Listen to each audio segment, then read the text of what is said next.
ఇటలీలోని కొన్ని గ్రామాలు, పట్టణాలలో కేవలం €1 చెల్లిస్తే చాలు. ఓ ఇల్లు రిజిస్ట్రేషన్ పేపర్స్ తో సహా మీ సొంతం అయిపోతుంది. €1 అంటే మన కరెన్సీలో అయితే రీసెంట్ గా ₹94.34 అంటే కేవలం ₹100కే ఓ ఇల్లు మన సొంతం. ఇది ఎవరో రియల్ ఎస్టేట్ వ్యాపారులు చేసే జిమ్మిక్కు ఎంత మాత్రం కాదు. అక్కడి ప్రభుత్వం విధి లేక చేసిన పాలసీ. €1కే ఇల్లు. ఎవరైనా సరే, ఎక్కడి వారైనా సరే ఈ ఇల్లుని కొనుక్కోవచ్చు. అయితే ఓ కండిషన్, ఇల్లు కొనగానే సరిపోదు, అందులో ఆ కుటుంబం నివసించాలి. దానిని రెగ్యులర్ గా మరమ్మతులు చేయించుకుంటూ రెనోవేట్ చేయించాలి. సౌకర్యవంతంగా ఉండడానికి వీలయ్యేలాగా మార్పులు చేర్పులు చేయించుకోవాలి. మళ్ళీ ఆ ఇంటికి జీవకళ తెప్పించాలి. ఇవి కండిషన్స్. నిజానికి లక్షలు పోస్తే గాని సొంతింటి కల నిజం కాని ఈ రోజుల్లో €1కే ఇల్లు ఎలా ఇస్తారన్న అనుమానాలు ఎవరికైనా వస్తాయి. దీని వెనుకున్న విషాదం ఏంటంటే, పల్లెలు, పట్టణాలలో ఉపాధి లేక జనం నగరాలకు వలసలు పోవటంతో ఈ పరిస్థితి ఏర్పడింది. ఉండేందుకు జనం లేక పట్టణాలన్నీ గోస్ట్ టౌన్స్ గా మారిపోతున్నాయి. పల్లెలు, పట్టణాలే కాదు, ఇటలీలోని పశ్చిమ అంచున ఉన్న దక్షిణాన తీర ప్రాంత నగరం టొరాంటోలో కూడా ఇలాంటి ఆఫర్ ప్రకటించక తప్పలేదు. ఈ నగరంలో నివసించే జనాభా పూర్తిగా క్షీణించిపోయింది. దీంతో $1 విలువకే ఇళ్లను అమ్మకానికి పెడుతున్నారు. జనాభాను పెంచే ప్రయత్నంలో భాగంగానే ఇలా చేస్తున్నారు. ఇక్కడ గతంలో అత్యంత కాలుష్యాలను వెదజల్లే ఉక్కు కర్మాగారం ఉండేది. దాంతో పాలసీ ప్రకారం కాలుష్య నివారణ చర్యలో భాగంగా సదరు కంపెనీని ప్రభుత్వం మూసివేసింది. అయితే ఈ చారిత్రాత్మక ప్రదేశంలో 19వ శతాబ్దంలోనే సుమారు 40,000 జనాభా ఉండేది. ఇప్పుడు అది 3,000కు పడిపోయింది. దాంతో జనం లేక వీధులు బోసిపోయాయి. ఉన్న కొద్ది మంది కూడా అక్కడి నుంచి వెళ్లిపోయేందుకు సిద్ధమవుతున్నారు. అందుకే ఈ పాత సిటీలో 25,000 మంది కొత్త నిర్వాసితులతో జీవం పోసేందుకు ప్రయత్నాలు జరుగుతున్నాయి. నగరం పాత విభాగాన్ని కొత్త భాగంతో 2 వంతెనల ద్వారా అనుసంధానించారు. కీలకమైన మౌలిక సదుపాయాలను కల్పించడానికి €90 మిలియన్ల ప్రభుత్వం వెచ్చించింది. నగరం ప్రారంభంలో 15 హౌసింగ్ యూనిట్స్ ఉన్నాయి. వాటిలోని ఒక్కొక్క భవనం ధర కేవలం €1గా నిర్ణయించి జనాన్ని ఆకర్షించే ప్రయత్నం చేస్తున్నారు.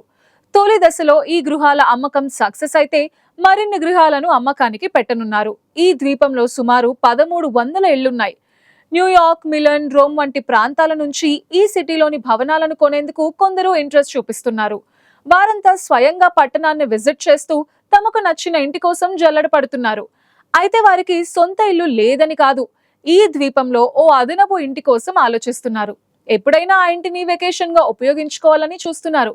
అదలా ఉంచితే మన దేశంలో ఇల్లు నిర్మించుకునే సమయంలో ఇటాలియన్ స్టైల్లో నిర్మించుకోవాలని ఆలోచిస్తాం. కానీ ఏకంగా ఇటలీలోనే సముద్రపు ఫేసింగ్ తో ఇల్లు అమ్మకానికి రెడీగా ఉన్నాయి. అయితే €1 అన్నది కేవలం సింబాలిక్ ప్రైస్ మాత్రమే. సర్దనియాలోని రొమానా ప్రాంతంలో ఇలాంటి అందమైన 500 ఇల్లు అమ్మకానికి పెట్టారు. ఇదో చిన్న గ్రామంగా ఉంటుంది. ఆ ప్రాంతానికి జనంతో జీవకళ తెచ్చేందుకు ప్రభుత్వం తాపత్రయపడుతోంది. ప్రపంచ వ్యాప్తంగా పడిపోతున్న ఫెర్టిలిటీ కారణంగా తలెత్తిన సమస్య ఇది. చాలా దేశాలలో జనాభా పెరుగుదల కుంటుపడుతోంది. నగరాలు, పట్టణాలు జనం లేక వెలవెలబోతున్నాయి. రాబోయే రోజుల్లో జనం లేకపోవటమే పెద్ద సమస్యగా మారబోతోంది. ఇప్పుడు ప్రభుత్వాలు ఆఫర్ చేస్తున్న పట్టణాలు, గ్రామాలకు అన్ని మౌలిక సదుపాయాలు ఉన్నాయి. వాటికి రోడ్ కనెక్టివిటీ కూడా బేషుగ్గా ఉంది. కానీ వాటిని ఉపయోగించుకోవాల్సిన జనమే లేకుండా పోయారు. ఉన్నవారంతా సురక్షిత ప్రాంతాలకు తరలి వెళ్లిపోయారు. తమ పెద్దలు ఎంతో ముచ్చటపడి కష్టపడి కట్టుకున్న ఇళ్లను నిర్దాక్షిణ్యంగా వదిలేసి వెళ్లిపోతున్నారు. నిజంగా ఇదో భావోద్వేగాలకు సంబంధించిన సమస్య. ఆ ఇళ్లకు భద్రత కల్పించడం కూడా ప్రభుత్వంపై భారం పడేలా చేస్తోంది. ఆ బాధ్యతలను మున్సిపాలిటీలు తీసుకుంటున్నా ఏ మూలకు సరిపోవటం లేదు. అందుకే €1కే ఇల్లు లాంటి స్కీమ్ తో జనాన్ని ఆకట్టుకునే ప్రయత్నాలు చేస్తున్నారు. ఈ స్కీమ్ ఇళ్లకు మాత్రమే పరిమితం కాలేదు. విలేజ్ లో ఉండే nursery schools, churches, work shops, garage విషయంలోనూ వెసులుబాట్లు కల్పిస్తున్నారు. అయితే ఇటలీ వ్యాప్తంగా €1కే ఇల్లు పథకానికి మంచి స్పందన వచ్చింది. దీన్ని వినియోగించుకుని మిగతా ప్రాంతాల నుంచి వచ్చి సంబూకాలో కొందరు నివాసం ఉంటున్నారు. తాము విక్రయించిన 16 ఇళ్లను విదేశీయులే కొనుగోలు చేసినట్లు సంబూకా అనే పట్టణం మేయర్ లియోనార్డో సికాసియో చెప్పారు. తమ ప్రణాళిక విజయవంతమైందని, ఈ పథకాన్ని వినియోగించుకుని వివిధ దేశాలకు చెందిన కళాకారులు సంబూకాకు వచ్చారని ఆయన వివరించారు. ఇళ్లు కొన్న వారిలో కొందరు సంగీతకారులు, నాట్యకారులు, పాత్రికేయులు, రచయితలు ఉన్నారు. వాళ్ళకి మంచి అభిరుచులు ఉన్నాయి. ఇక్కడి ప్రకృతి సౌందర్యాన్ని వాళ్ళు గొప్పగా ఆస్వాదిస్తారు అని సంబుక డిప్యూటీ మేయర్ ఆర్కిటెక్ట్ జోసెఫ్ కైసియోపో చెప్తున్నారు. ప్రపంచం నలుమూలల నుంచి తమ గ్రామంలో ఉండేందుకు ప్రముఖులు వస్తూ ఉండటం ఆనందం కలిగిస్తోందని స్థానికులు చెప్తున్నారు. ఇప్పటి వరకు సంబూకాలో 60 ఇళ్లు అమ్ముడుపోయాయి. మన దేశం నుంచి కూడా కొందరు ఇల్లు కొనుక్కున్నట్టు సమాచారం. ప్రముఖ టాలీవుడ్ చిత్ర దర్శకుడు పూరి జగన్నాథ్ కూడా గతంలో ఇటలీలోని యూరోకే ఇల్లు స్కీమ్ గురించి ప్రస్తావించారు. ఈ తరహా ఇళ్లను కొనాలంటూ సూచించారు. ఈయనొక్కరే కాదు, ఇతర విదేశీ సెలబ్రిటీస్, ఇన్ఫ్లుయెన్సర్స్ కూడా సోషల్ మీడియాలో ప్రచారం చేస్తున్నారు. వీరి ప్రచారాలతో ఒక్క యూరోకే ఇల్లు పాపులర్ గా మారింది. ఇటలీలోని మిలాన్ లో నివసించే వాళ్ళు సైతం అదనంగా పల్లెటూరులో ఓ ఇంటిని కొనుక్కుంటున్నారు. అదో ఫామ్ హౌస్ గా వాడుకునే ప్లాన్ చేస్తున్నారు. ఈ మధ్య పెన్ అనబడే మరో పట్టణం కూడా 3వ విడత €1 హౌస్ అమ్మకాలు మొదలుపెట్టింది. మొదటి 2 విడతలు సక్సెస్ అవటంతో ఇప్పుడు మరోసారి అమ్మకాలు చేస్తోంది. ఇటలీలో ఇంకా ఇలాంటి ఇల్లు దొరుకుతాయా అన్న అనుమానం లేదు. ఇంకా చాలా పట్టణాలు, గ్రామాల్లో ఇల్లు అమ్మకానికి ఉన్నాయి.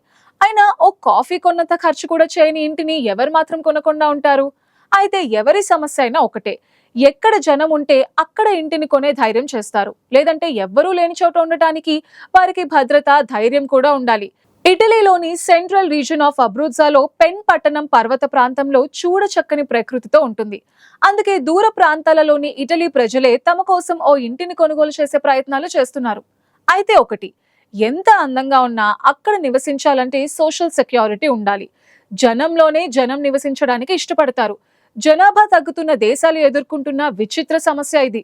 స్పెయిన్, దక్షిణ కొరియా, జపాన్, చైనా దేశాల వెంటే మరెన్నో దేశాలు ఈ సమస్యతో బాధపడుతున్నాయి.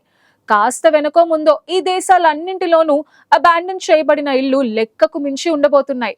సంతానాన్ని కనమని ఇన్సెంటివ్స్ ఇచ్చి ప్రోత్సహించినా ఎవ్వరూ ముందుకు రావడం లేదు.